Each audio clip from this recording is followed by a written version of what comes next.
Yung mga KMPD, meron nga tayong video about sa MW Dubai kung saan dalawa lang yung option para sa ating pagpapaverify ng kontrata. Wala na pong appointment starting May 1, 2025. So meron tayong online submission ng documents and meron din pong 1 day before flight. Basta merong office day na flight or kung nagkataon ng flight nyo is Saturday, Sunday, Monday, pwedeng Thursday and Friday pumunta. Basta merong confirmed ticket. For more details dyan, please do check yung isang videos ko, okay? Check nyo yung isang video, baka magtanong kayo dito, nandun po yung details sa isang video.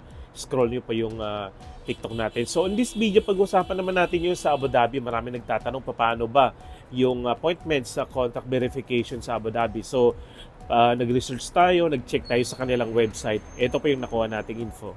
So sa mga taga Abu Dhabi, kung gusto niyo magpa-verify ng kontrata at isabay na rin ang inyong OWA membership, ito po yung nakuha natin sa kanilang website. Okay?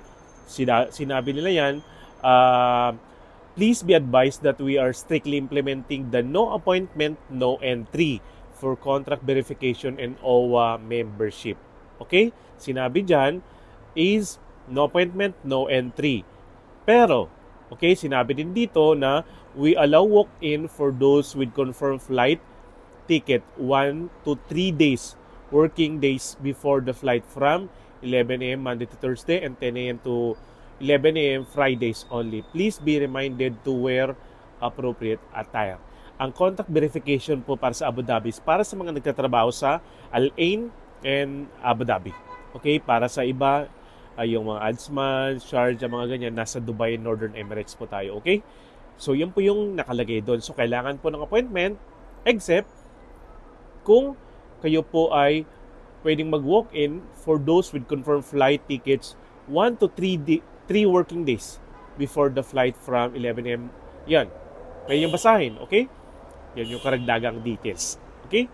So dito sa website ng Abu Dhabi, nakuha rin natin ang karagdagang details. Sinabi dito, contract verification is applicable for but not limited to first-time workers in the UAE, example from tourists or from other country. So kung kayo po tourist visa to employment or from other country, nag-cross country kayo, yan. Kayo po yung sinasabi yan. Change employer or change name of employer and change position title on the visa. Yun ang sinasabi ko, na kahit hindi kayo nag-change ng company pero nag-change position, kailangan pa rin yung magpa-verify ng kontrata. Tulad pa rin sa Dubai.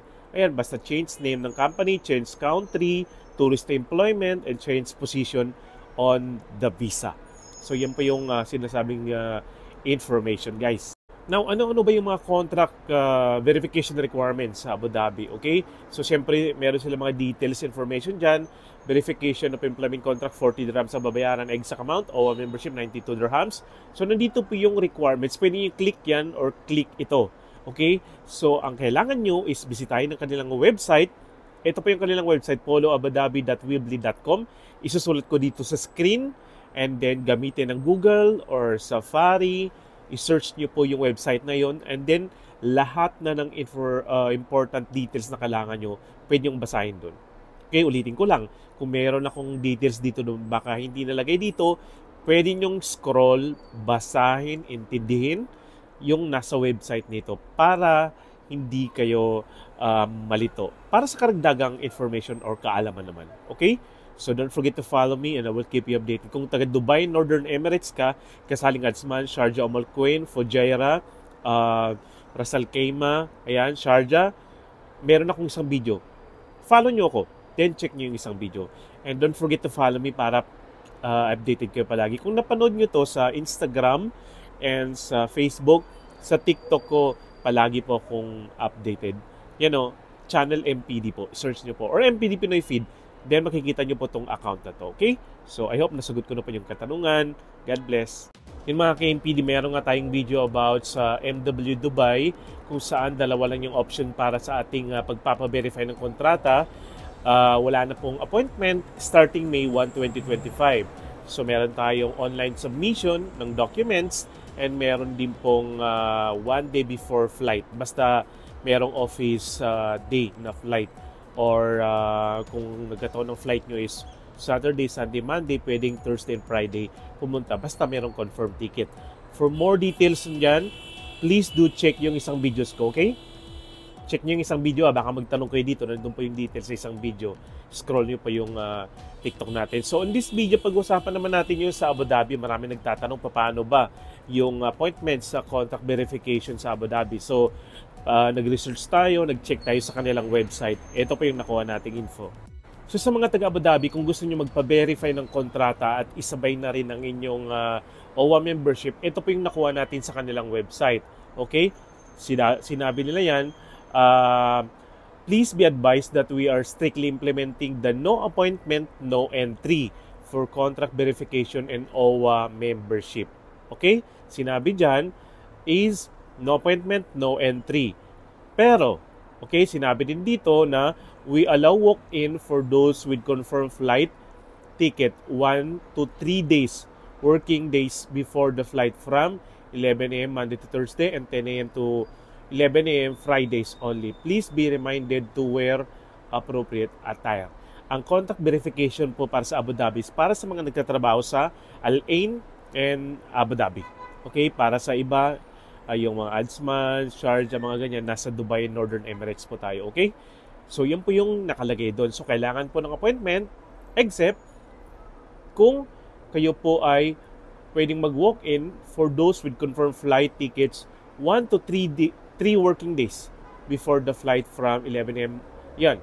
Pwede yung basahin, okay? Yan yung karagdagang details. Okay?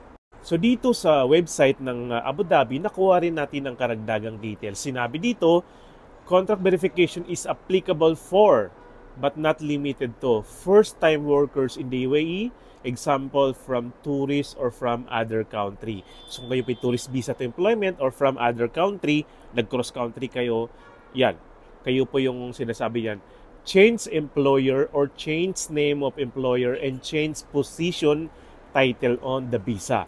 Yun ang sinasabi ko, na kahit hindi kayo nag-change ng company pero nag-change position, kailangan pa rin yung magpa-verify ng kontrata. Tulad pa rin sa Dubai. Ayan, basta change name ng company, change country, tourist employment, and change position on the visa. So yan po yung sinasabing information, guys. Now, ano-ano ba yung mga contract verification requirements sa Abu Dhabi? Okay? So, syempre, meron sila mga details information dyan. Verification of employment contract, 40 dirhams ang babayaran. Exact amount, OWA membership, 92 dirhams. So, nandito po yung requirements. Pwede nyo click yan or click ito.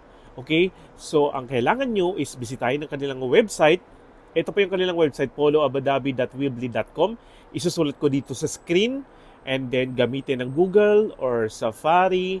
I-search nyo po yung website na yon, and then lahat na ng important details na kailangan nyo, pwede yung basahin doon. Okay, ulitin ko lang. Kung meron akong details dito doon, baka hindi nalagay dito, pwede nyong scroll, basahin, intindihin yung nasa website nito para hindi kayo malito. Para sa karagdagang information or kaalaman naman. Okay? So don't forget to follow me and I will keep you updated. Kung taga Dubai, Northern Emirates ka, kasaling Adsman, Sharjah, Al Quwain, Fujairah, Ras Al Khaimah, ayan, Sharjah, meron akong isang video. Follow nyo ako, then check nyo yung isang video. And don't forget to follow me para updated kayo palagi. Kung napanood nyo to sa Instagram and sa Facebook, sa TikTok ko, palagi po akong updated. Yan o, channel MPD po. Search nyo po. Or MPD Pinoy Feed.